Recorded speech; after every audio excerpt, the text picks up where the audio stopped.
नमस्कार दोस्तों। राहुल गांधी बिहार की यात्रा पर निकल रहे हैं और ये यात्रा बहुत ही महत्वपूर्ण है और ये यात्रा एक सोची समझी बहुत ही लोकतंत्र को बचाने के लिए और लोकतंत्र की आवाज को पहुंचाने के लिए लोगों तक एक बहुत बड़ा कदम है कांग्रेस के द्वारा। और ये कितना फायदेमंद होगा, कितना नुकसान कर सकता है दूसरे पार्टियों को और कितना फायदा ला सकता है कांग्रेस को, ये देखने वाली बात होगी आगे चलकर।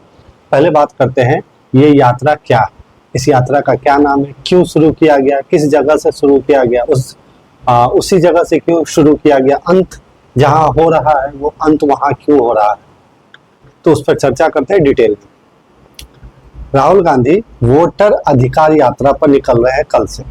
बिहार में वो 1300 किलोमीटर की वो यात्रा करेंगे। ये 16 दिनों की यात्रा है जिसमें 3 दिनों का ब्रेक है, बीच में 3 दिन 4 दिन चलने के बाद बीच में ब्रेक है या 5 दिन चलने के बाद ब्रेक है और उसके बाद ये यात्रा लगातार चलती रहेगी 16 दिनों तक, जिसमें कुल 1300 किलोमीटर चलना है उनको। ये यात्रा शुरू होगी सासाराम से जो रोहतास में है और ये अंत होगा पटना में 1 सितंबर को।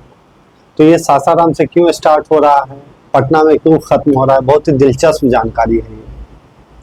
तो पहले ये जान लेते हैं ये वोटर अधिकार यात्रा क्या है। तो हम और आप इस बात से परिचित हैं जो राहुल गांधी के द्वारा प्रेस कॉन्फ्रेंस किया गया, जो कर्नाटक के एक लोकसभा क्षेत्र में कैसे वोटों की चोरी की गई है। एक ही वोटर कई बूथों पर वो वोटिंग किए हैं। एक व्यक्ति एक वोट का जो हमारे संविधान में बात की गई उसका उल्लंघन हुआ है। इसी के अगेंस्ट में वो यहाँ पे क्या कर रहे हैं, बिहार में वोटर अधिकार यात्रा शुरू कर रहे हैं। और ये बिहार से क्यों शुरू किया गया है, तो बिहार से इसलिए शुरू किया गया है क्योंकि बिहार में चुनाव नजदीक है और इसलिए कांग्रेस वहां पे ये इस कदम को उठा करके चल रही है। अब बात करते हैं ये जो वोटर अधिकार यात्रा है वो सासाराम से क्यों चुना गया, यानी कि सासाराम से क्यों शुरुआत की जा रही है। तो सासाराम जो है ये बहुत ही दिलचस्प जगह, ये वही जगह है जहां से बाबू जगजीवन राम बिलोंग करते हैं, उनका संबंध वहीं से। जब भारत में पहली बार 1952 में चुनाव हुआ था तो ये वही क्षेत्र है जहां से जगजीवन राम लोकसभा चुनाव जीत करके पहली बार आए थे। और 1971 में जब पाकिस्तान से युद्ध चल रहा था तो उस समय ये डिफेंस मिनिस्टर भी रहे हैं और इनका बहुत अच्छा रोल रहा है। और भी कुछ जानकारी है जो बताता है जो सासाराम से क्यों शुरुआत की गई है। तो यही वो जगजीवन राम है जब 1977 में आपातकाल लगी थी, इंदिरा गांधी की सरकार थी और आपातकाल लगाया गया था। आपातकाल के बारे में, आपातकाल जो है उसके बारे में आप अच्छी तरीके से जानते हैं। तो उस समय ये कांग्रेस को छोड़कर बीजेपी का साथ दिया था, यानी कि जनता पार्टी जो उस समय थी उसको वो साथ दिए थे और लोकतंत्र को बचाने के लिए वो कदम उठाए थे। और हम लोग जानते हैं जो 1977 के बाद जनता पार्टी की सरकार बन गई थी। और ये वे पहले व्यक्ति हैं जगजीवन राम जो दलित समाज से बिलोंग करते हैं और उप प्रधानमंत्री रहे, यानी कि भारत के पहले दलित उप प्रधानमंत्री रहे। तो ये बहुत कई मायनों में क्या होता है, सासाराम बहुत मायने रखता है, इसलिए वहां पे शुरुआत की गई है। यहाँ पे हम ये भी समझ सकते हैं जो आपातकाल लगाई गई थी और बीजेपी के द्वारा कैसे पार्लियामेंट में आपातकाल को लेकर के तंज किए जाते हैं, प्रश्न खड़े किए जाते हैं।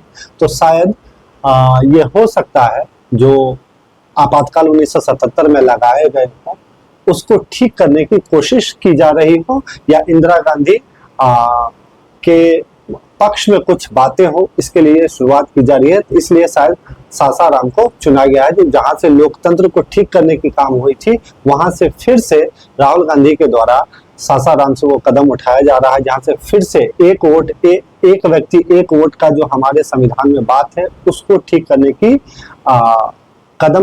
ठीक करने के लिए प्रयास, ये यात्रा शुरू किए जा रहे हैं।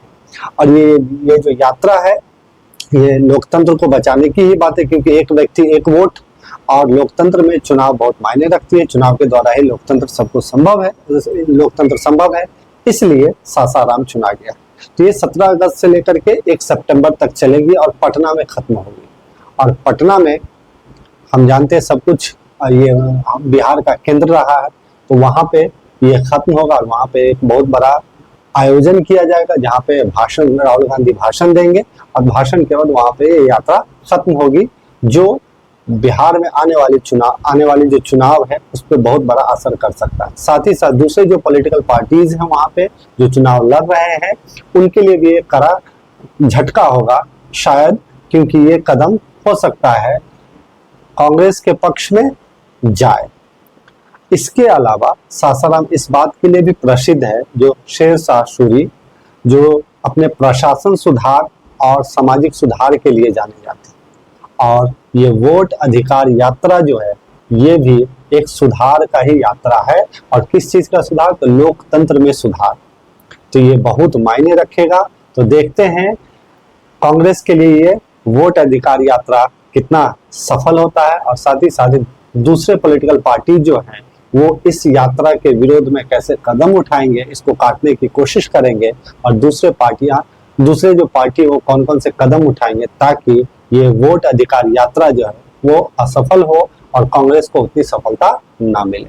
अगर वीडियो अच्छा लगा तो लाइक करें, शेयर करें और चैनल को सब्सक्राइब जरूर करें। Thank you.